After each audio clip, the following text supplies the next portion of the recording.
Hoje nós chegamos à 10ª etapa, à 10ª lição deste trimestre, onde estamos considerando lições da carta do apóstolo Paulo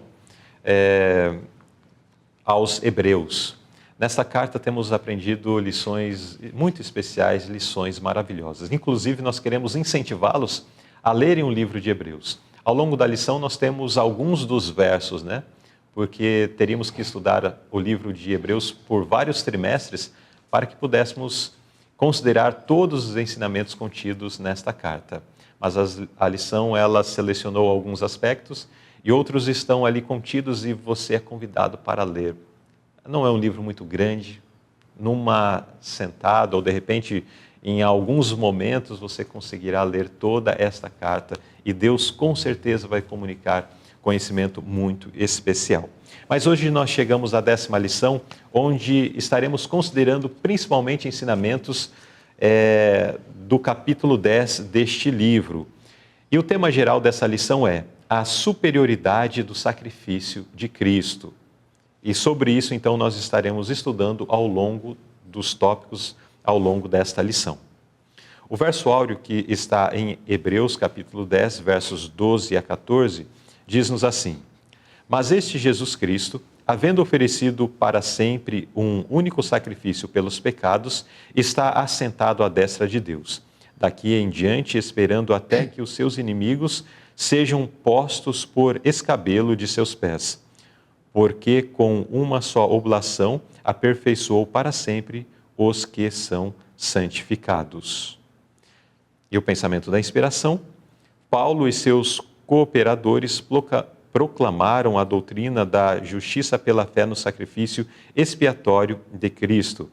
Eles apresentaram Cristo como aquele que, vendo a condição desamparada da humanidade caída, veio para redimir homens e mulheres por viver uma vida de obediência à lei de Deus e pagando o preço da desobediência.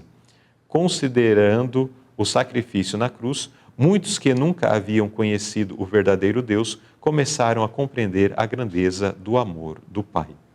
Esses pensamentos, as ideias contidas nesses textos, nós estaremos considerando ao longo da lição. Então vamos deixar os comentários para o momento em que surgirem no nosso estudo. Vamos ao primeiro tópico, a ineficácia do sacrifício de animais. Irmão Décio, por que os sacrifícios que se ofereciam no santuário terrestre eram incapazes de perdoar pecados? Irmão, é o seguinte, o título aqui do tema fala ineficácia do sacrifício de animais. Significa insuficiência, ou seja, era insuficiente para perdoar pecados, né? Exato. O sangue dos animais. Porque ele tinha uma representação do próprio Jesus que viria um dia, né? E então aquelas cerimônias teria que operar até quando Cristo viesse, né? Agora veja bem, aqui no livro de Hebreus, né? Diz aqui que de outra maneira ele teria deixado de oferecer, porque purificados uma vez os ministrantes, nunca mais teria consciência do pecado. Nesses sacrifícios, porém, cada ano se faz comemoração dos pecados, porque é impossível que o sangue de touros e de bodes tire os pecados. Então era transitório, ou seja, era para certa ocasião só, né, aqueles sacrifícios. Então era incapaz de perdoar pecados, porque tinha apenas uma representação, né? Era necessário, claro. Sim. Deus deixou ali para que, através daquele sacrifício, lembrasse de um Redentor que viria, né? Através do derramamento de sangue de animais. Então, aqueles sacrifícios, eles serviam tanto para ensinar o povo acerca do plano da redenção estabelecido por Deus, Exato. como também era uma manifestação de fé do pecador no Cordeiro de Deus que viria, né? Naquilo que aquele símbolo estava apenas apontando. Exato. Mas o símbolo em si não tinha qualquer valor. Não tinha nenhum valor. Né? O símbolo em si era apenas uma sombra, como já mencionado. Exato. Não tinha a sua validade em si. Até porque, se tivesse valor, Jesus não precisaria ter vindo morrer na cruz do Calvário. É verdade. Aquele sacrifício já teria cumprido o seu propósito. Né? E o verso que o irmão mencionou aqui, que faz menção, de que anualmente se faz comemoração do pecado. É porque anualmente precisava ser feita a expiação dos pecados no santuário terrestre, né? Se os sacrifícios por si só tivessem valor, uma vez feito, não precisaria ser repetido anualmente. E é interessante que de ano em ano tinha a festa da Páscoa, né? Uhum. E aí eram oferecidos muitos animais ali, Sim. né? Eu achei interessante ali também, quando Salomão, ele inaugurou aquele grande templo, né?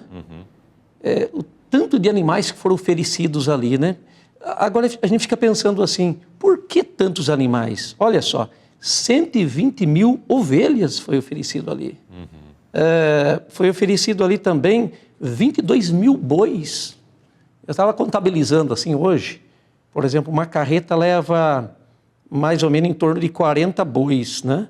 Precisava de 550 carretas, caminhões grandes para levar esses animais. Era muita coisa, né?